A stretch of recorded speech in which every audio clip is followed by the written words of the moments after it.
Hello दोस्तों, मैं सुरुचि BPSC Gurukul 1 में आपका स्वागत करती हूँ। तो आज का टॉपिक है विजन आईएएस का जो क्विक रिवीजन मॉड्यूल आता है उसका है और यूपीएससी प्रीलिम्स 2024 के लिए इम्पोर्टेंट है।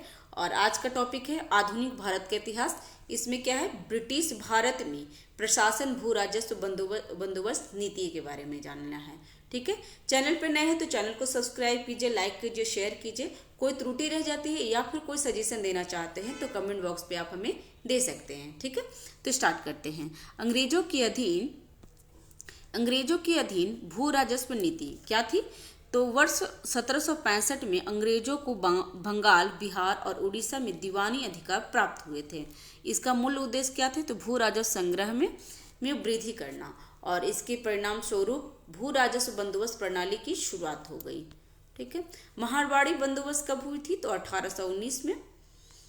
महलवाड़ी बंदोबस्त 1819 में और रैयतवाड़ी तो 1820 में और अस्थाई बंदोबस्त 1793 में हुई थी। ठीक है, तो जान लेते हैं अस्थाई बंदोबस्त कहाँ से है, कहाँ? तो बंगाल, बिहार और उड़ीसा में। ये क्वेश्चन बीपीएससी में आया हुआ था, 68 में आया है कि अस्थाई बंदोबस्त कहाँ कहाँ था। तो ये बंगाल, बिहार और उड़ीसा में था। महलवाड़ी व्यवस्था में गंगा घाटी भारत के उत्तर पश्चिम प्रांत और पंजाब में थी। और रैयतवाड़ी कहाँ था? तो मालाबार, कोयम्बटूर, मद्रास तथा बॉम्बे में रैयतवाड़ी था। ठीक है, भू राजस्व प्रणाली तो जानते हैं इसके बारे में। अभी का आरंभकर्ता कौन है, किसने शुरुआत की है? तो अस्थाई बंदोबस्त को किसने स्टार्ट किया था? तो लॉर्ड कॉर्नवालिस ने 1793 में। रैयतवाड़ी व्यवस्था स्टार्ट हुई थी वर्ष 1792 में भी हुई थी, जो 12 महल में अलेक्जेंडर रीड ने किए थे। ठीक है, और वर्ष 1801 से 1807 तक सर थॉमस मुनरो द्वारा इसे जारी रखा गया था। वर्ष 1820 में मुनरो की भारत वापसी के पश्चात इसे पुनः लागू किया गया था। ठीक है, और महलवाड़ी व्यवस्था 1819 में हॉल्ट मैकेंजी द्वारा किया गया था। तो किसके द्वारा महलवाड़ी था? तो हॉल्ट मैकेंजी। रैयतवाड़ी मुनरो, और ज़्यादातर आता है अलेक्जेंडर रीड एंड मुनरो, दोनों के बारे में पूछता है तो अलेक्जेंडर और रीड मुनरो ने किया था। ठीक है, और स्थायी बंदोबस्त कॉर्नवालिस, ध्यान रखेंगे। और क्षेत्र का क्या क्या है? तो स्थायी बंदोबस्त का है बंगाल, बिहार, उड़ीसा, वर्तमान उत्तर प्रदेश का बनारस संभाग और उत्तरी कर्नाटक के क्षेत्र। इस व्यवस्था के अधीन ब्रिटिश भारत का लगभग 19% भू क्षेत्र में था। तो कितना था? तो 19%। ठीक है, और ये जो महलवाड़ी था तो महलवाड़ी मालाबार, कोयम्बटूर, मद्रास रैयतवाड़ी था तो मद्रास, मालाबार, कोयम्बटूर, मद्रास तथा मुंबई। बाद में इसका विस्तार महाराष्ट्र, पूर्वी बंगाल, असम के कुछ हिस्से और कुर्ग तक किया गया था। इस व्यवस्था के अधीन ब्रिटिश भारत का लगभग 51 भू राजस्व था। तो याद रखेंगे 51% किसका था? तो रैयतवाड़ी का था। और अगर स्थायी बंदोबस्त का बोला जाए तो स्थायी बंदोबस्त का कितना था? तो 19%। गंगा घाटी भारत के उत्तर पश्चिम प्रांत, मध्य भारत का कुछ भाग और पंजाब था। इस व्यवस्था अधीन ब्रिटिश भारत का लगभग 30% भू क्षेत्र था। तो ध्यान रखेंगे कि महलवाड़ी में कितने परसेंट थे? तो 30%। और रैयतवाड़ी में कितने थे? तो 51%। और स्थायी बंदोबस्त में 19%। ये इंपॉर्टेंट है, परसेंट पूछता है। ठीक है, राजस्व वसूली की संरचना क्या है? तो ब्रिटिश सरकार जमींदार और किसान द्वारा, और ब्रिटिश सरकार रैयत के द्वारा, और ब्रिटिश सरकार गांव का मुखिया, तालुकदार, लंबरदार, किसान के द्वारा होता था।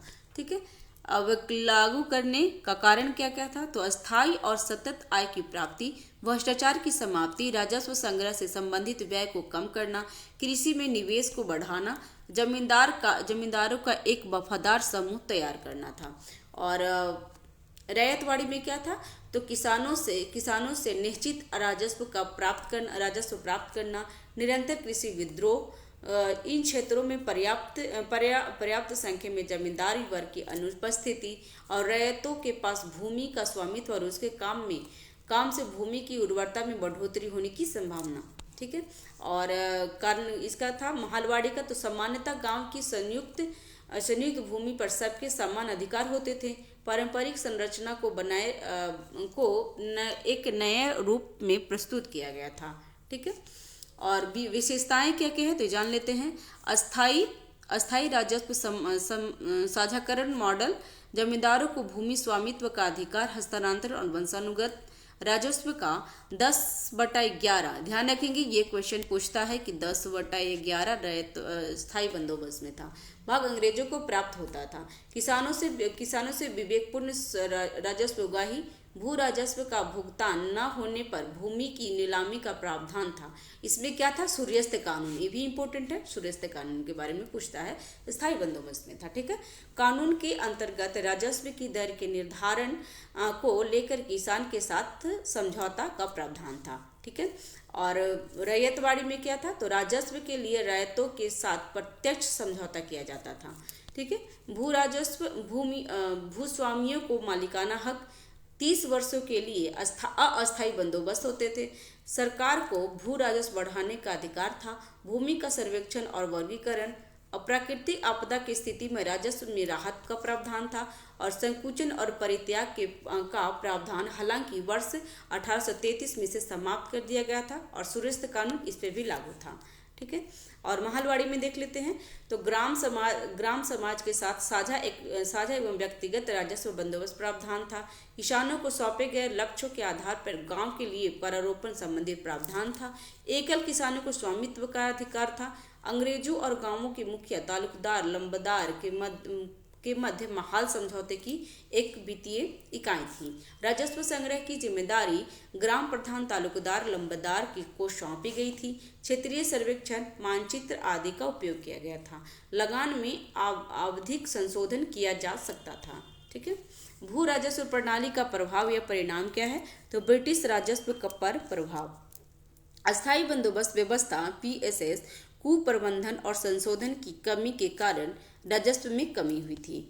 ठीक है, किसानों का प्रभाव, किसानों पर क्या क्या प्रभाव पड़े थे वो देख लेते हैं। तो स्थायी बंदोबस्त व्यवस्था, किसान जमींदारों को दया पर निर्भर थे। किसान क्या थे? जमींदारों की दया पर निर्भर हो गए थे स्थायी बंदोबस्त में। स्वामित्व अधिकार न मिलने के कारण विद्रोह में बढ़ोतरी हो गई थी। रैयतवाड़ी व्यवस्था में क्या हुआ था? तो प्राकृतिक आपदाओं में राजस्व संबंधी छूट व्यवस्था को शायद ही कम लागू किया जाता था। अन्य सभी कारकों के परिणाम स्वरूप ऋण जाल में वृद्धि हुई और भूमि हस्तांतरण को बढ़ावा मिला। महलवाड़ी व्यवस्था में राजस्व की ऊंची दर, भूमि का विखंडन, ऋण जाल संकट, राजस्व का उच्च और विशेष प्रकृति के अनुमान के आधार पर मूल्यांकन किया गया था। जमींदारों पर प्रभाव क्या पड़ा?